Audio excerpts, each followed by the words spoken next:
Amis cynophiles, bonjour. Alors aujourd'hui, donc là il est à peu près 9h du matin, je me réveille tranquillement et j'ai une question sur Facebook. Bonjour Cédric, j'ai une petite question pour toi, je me demandais comment est-ce que tu apprécies le petit déjeuner à la chinoise.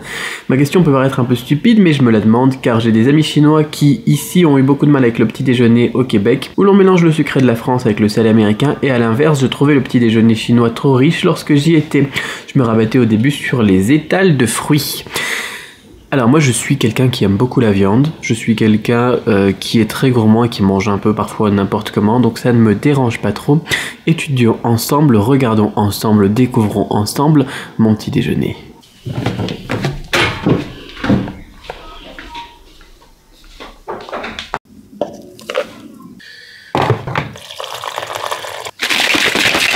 Alors première chose, le café, parce que le café quoi. Et ensuite, un shaker de protéines, parce que les protéines, c'est très bon pour la santé et c'est très efficace de les prendre comme ça le matin au réveil, dans les 30 minutes on va dire, après le réveil. Donc pour tout ça bien sûr c'est propre à moi-même parce que c'est comme ça que je fais mes journées, voilà, et puis c'est comme ça que je suis, j'aime bien.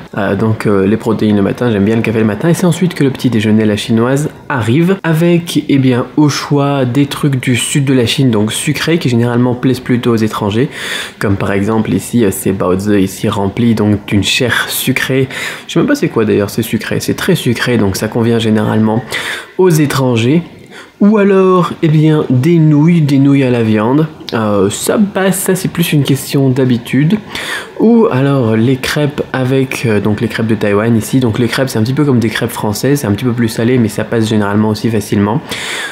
Et ensuite pour chaque chose, quelque chose qui passe moins généralement aussi pour les étrangers, pour les occidentaux comme français surtout, c'est les œufs. Et moi je rajoute toujours des œufs dans tout. C'est comme les protéines, j'adore les œufs, j'adore la viande, je sais pas, je dois avoir un truc avec les protéines je pense. Et donc je rajoute des œufs sur... Oui mon bébé. Hello. Hello. Salut. Hey hey, hello. Hello. Baba. Quoi? Today. Donc je disais des œufs partout, oui, des œufs donc avec la crêpe de Taïwan, des œufs dans les nouilles ou des œufs dans les vermicelles. C'est aussi une manière de manger d'ailleurs des Chinois du Sud. Donc ça c'est plus on va dire dans la province de Guiyang par exemple, dans la province du Guizhou, du Sichuan, etc. On prend des nouilles le matin. Donc on a vu Taïwan, on a vu Hong Kong, on a vu ça. Du coup on a un petit peu une idée sur le sud de la Chine, comment ça se passe. Mais dans le nord de la Chine ça se passe pas du tout comme ça. On va voir ça maintenant. Mais alors juste avant d'attaquer... Du café. Mais alors juste avant d'attaquer, eh bien, le nord, il faut savoir que dans le sud, on peut aussi trouver de la nourriture du nord. Et on peut aussi trouver des variantes de chaque nourriture que je vous ai montré. Les shouzhuabing, par exemple, les crêpes de Taïwan, on a plusieurs variantes et on peut avoir plusieurs accompagnements. J'aime bien aussi mettre un petit peu de piment et du fromage. Oui, il y a aussi du fromage. Pour les nouilles, là aussi c'est pareil, on peut avoir avec du piment, sans piment, avec de la soupe, sans soupe, avec du bœuf, avec de l'agneau, avec du cochon, avec n'importe quoi. Là aussi, ça varie.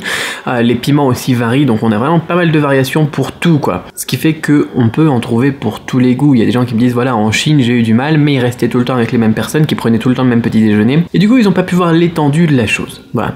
Donc après, pour les trucs où on va plus dans le nord, donc on est aussi sur des raviolis, des mantou. Les mantou, généralement, ça passe tout seul, c'est un petit peu comme du pain. Si vous achetez du Nutella, par exemple, à Carrefour, et ben voilà, vous avez votre pain au Nutella le matin. Au sujet du lait, d'ailleurs, vous avez le choix, donc, entre prendre du lait, les Chinois boivent de plus en plus de lait. D'ailleurs demain je vais peut-être vous montrer un truc aussi, je vous explique ça à la fin de la vidéo. Et pour ceux qui n'ont pas envie d'aller au supermarché, à la supérette, pourtant il y en a partout quoi, pour trouver du lait, eh bien ils peuvent aussi se prendre du lait de soja qui se prend souvent aussi, donc le matin. Doujiang Youtiao, c'est aussi un petit déjeuner typique et là qui convient très bien aux étrangers. C'est sucré, c'est gras et c'est avec un truc qui ressemble à du lait. On n'est pas trop loin de nos petits déjeuners et ça généralement ça passe aussi très bien auprès des étrangers. Auprès des Français en tout cas, parce qu'il y a certains étrangers qui n'ont pas de mal du tout avec eh bien le petit déjeuner chinois. Donc voilà pour un premier aperçu. Donc faut pas juste se dire voilà les Chinois ils mangent comme ci ou comme ça et puis donc c'est pas du tout fait pour moi en tant que Français. Il y en a vraiment pour tous les goûts. Et puis si vraiment on a envie, on va au rayon importé de Carrefour et puis on achète des céréales et du Lactel et puis voilà quoi. On peut toujours s'en sortir quand même. Quoi qu'il en soit, en parlant de lait, demain je vais vous montrer aussi quelque chose, normalement si tout se passe bien, mais je vais vous emmener eh bien, à une laiterie, à une industrie qui fait du lait, un petit peu comme Lactel en France, ici c'est Changhua dans la région, qui est le leader donc, de la région au niveau de la production de lait, donc région de 45 millions de personnes, hein, je vous ai parlé de Guiyang ici dans la vidéo, ici en haut à droite. C'est un truc énorme, donc on est invité à visiter l'usine, etc. parce qu'on va peut-être tourner une publicité pour eux aussi. On verra ça sera en octobre, donc on verra quoi qu'il en soit, je vous emmène là-bas demain. Allez, laissez un commentaire, dites-moi ce que vous prenez vous pour le petit déjeuner. Laissez éventuellement un pouce bleu si cette vidéo vous a plu, ou un pouce vers le bas d'ailleurs si cette vidéo vous a pas plu. Et partagez, tiens, partagez ça sur les réseaux sociaux. C'est toujours rigolo de voir ce que les petits Chinois mangent au petit déjeuner, moi ça m'avait toujours fait rire, donc vous pouvez partager cette vidéo, je pense que ça plaira à vos amis. Et on se retrouve très vite, à demain, si tout va bien.